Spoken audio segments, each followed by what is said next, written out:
والقلم وما يسطرون ما أنت بنعمة ربك بمجنون وإن لك لأجرا غير ممنون وإنك لعلى خلق عظيم فستبصر ويبصرون بأيكم المفتون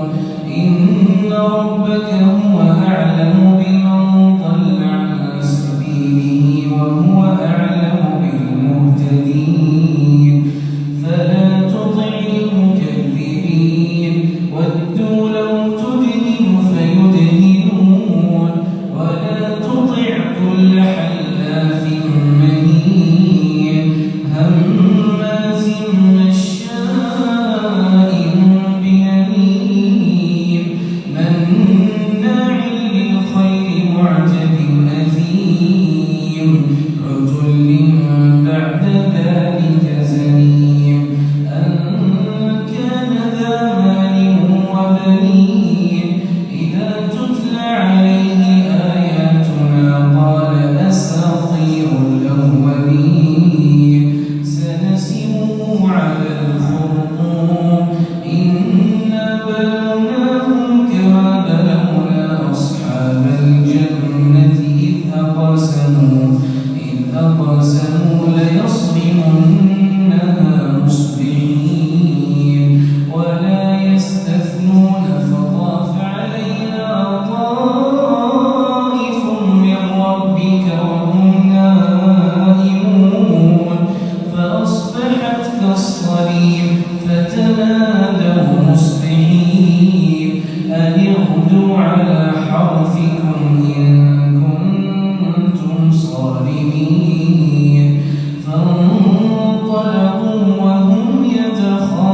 يتخافتون ألا يدخلنها اليوم عليكم مسكين وغدوا على حرد قادرين فلما رأوها قالوا إنا لضالون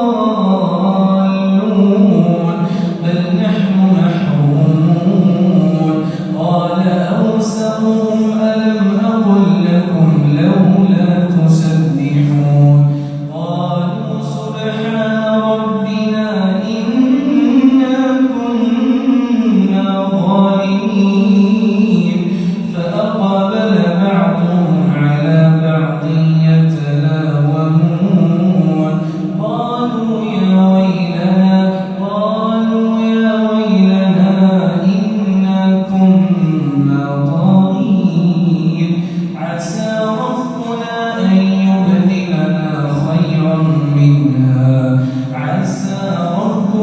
أن يبدلنا خيرا منها إنا إلى ربنا راغبون